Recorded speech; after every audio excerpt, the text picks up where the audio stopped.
ഒക്കെ അപ്ലോഡ് ചെയ്തിട്ട്. അപ്പോൾ ഞാനിങ്ങനെ ഒരു ഓൺ വോയിസ് വീഡിയോ വന്നേക്കുന്നത് കുറച്ച് കാര്യങ്ങൾ നിങ്ങളായിട്ടൊന്ന് ഷെയർ ചെയ്യാനും, പിന്നെ കുറച്ച് പേര് എന്നോട് ചോദിച്ചിട്ടുണ്ടായിരുന്നു എന്തേയും ആളിപ്പോൾ വീഡിയോസ് ഒന്നും ഇടാത്തതെന്ന്. നമ്മുടെ ചാനലൊക്കെ കടന്ന കുറച്ച് പേര് അപ്പോൾ വീഡിയോസ് ഇടാനൊരു മാനസികാവസ്ഥയിലല്ല. അപ്പോൾ ഞാൻ കുറച്ച് പേർക്ക് റീസൺ അറിയായിരുന്നു, എന്താണ് കാരണം എന്നറിയായിരുന്നു കേട്ടോ. അപ്പോൾ വേറെ ഒന്നുമല്ല, എൻ്റെ അച്ഛൻ, അതായത് നമ്മളെ സ്നേഹിക്കുന്ന ഒരാൾ അല്ലെങ്കിൽ നമ്മൾ ഡെയിലി കാണുന്ന ഒരാൾ, നമ്മുടെ കൂടെയുള്ള ഒരാൾ പെട്ടെന്ന് നമ്മളെ വിട്ടു പോകുമ്പോഴുള്ള ഒരു അവസ്ഥയുണ്ടല്ലോ. എൻ്റെ അച്ഛൻ ഞങ്ങളെ വിട്ടു പോയി. ഇന്നത്തേക്ക് 22 ദിവസമാണ് കേട്ടോ അച്ഛൻ മരിച്ചിട്ട്. നമ്മുടെ തൃശ്ശൂർ പൂരത്തിൽ എന്നായിരുന്നു ആൾ മരിച്ചത്. നിലവിൽ വേറെ ആൾക്ക് ശാരീരികമായിട്ട് പ്രശ്നങ്ങളൊന്നും ഉണ്ടായിരുന്നില്ല. ഞാനൊരു ഫാമിലി വ്ളോഗർ ആയതുകൊണ്ട് തന്നെ നമ്മൾ ഫാമിലിയിൽ നടക്കുന്ന എല്ലാ കാര്യങ്ങളും അപ്ഡേറ്റ് ചെയ്യും. ഞാൻ നമ്മുടെ ചാനലിൽ അച്ഛൻ മരിക്കാനായിട്ട് 1 വീക്ക് മുൻപ് വരെ ഞാനിങ്ങനെ അച്ഛൻ ഹോസ്പിറ്റലാണ്, കാലും ജസ്റ്റ് നീരായിട്ടാണ് എന്നാണ് ഞാൻ പറഞ്ഞേക്കണത്. ആൾക്ക് നീരൊക്കെ വറ്റി, ഡ്രസ്സിങ്ങും കാര്യങ്ങളൊക്കെ സെറ്റായി, വേറെ കുഴപ്പമൊന്നും ഉണ്ടായിരുന്നില്ല കേട്ടോ. അപ്പോൾ മരിക്കണ ദിവസം വരെ ആൾക്ക് ഡ്രസ്സ് ചെയ്യാനായിട്ട് പോകേണ്ട ടൈമായിരുന്നു. പക്ഷേ അതിനായിട്ട് മുമ്പ് ആൾ പോയി. ആൾക്ക് സൈലൻ്റ് അറ്റാക്കായിരുന്നു. 51 വയസ്സുണ്ടായിരുന്നുള്ളൂ കേട്ടോ. അപ്പോൾ എത്ര വർഷം ഞങ്ങളുടെ കൂടെ ഒക്കെ ജീവിക്കുന്ന ഒരാളാണ് പെട്ടെന്ന് തന്നെ പോയപ്പോൾ ഉണ്ടാകുന്നൊരവസ്ഥ.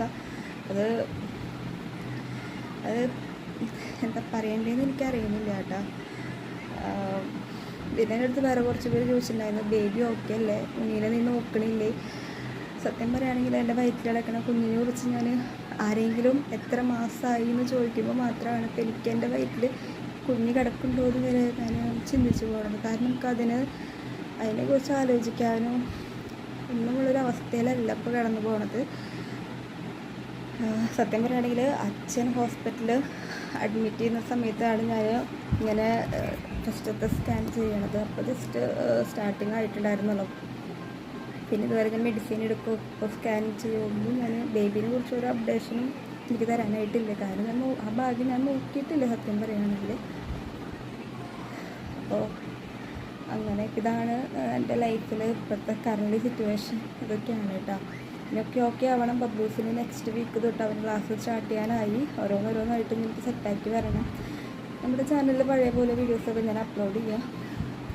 അപ്പോൾ ഇപ്പോൾ അതിനുള്ളൊരവസ്ഥ വന്നിട്ടില്ല, അതുകൊണ്ടാണ് കേട്ടോ. പിന്നെ ബേബിനെ കുറിച്ചിട്ട് കുറച്ച് പേര് ചോദിക്കുന്നുണ്ട്. നല്ല അപ്ഡേഷനും കാര്യങ്ങളും നമുക്ക് ആയിട്ടില്ല. സത്യം പറയുകയാണെങ്കിൽ നോക്കിയിട്ടില്ല, മെഡിസിൻ പോലും ഞാൻ എടുത്തിട്ടില്ല. എന്തോന്നൊക്കെ ദൈവത്തിന് ഇനി കണ്ടറിയണം.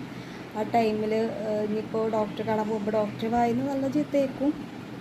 ഒരു കെയറിങ്ങും ഇല്ല സത്യം പറയുകയാണെങ്കിൽ. അതൊക്കെയാണ് ഞാൻ ഈ യൂട്യൂബിൽ വീഡിയോ ഒക്കെ ഞാൻ ഇട്ട് തുടങ്ങാട്ടെ. അപ്പോൾ എല്ലാവരും ഇതുപോലെ തന്നെ സപ്പോർട്ട് ചെയ്യുക. ഇത് പറയാനാണ് ഞാൻ വന്നേക്കുന്നത്.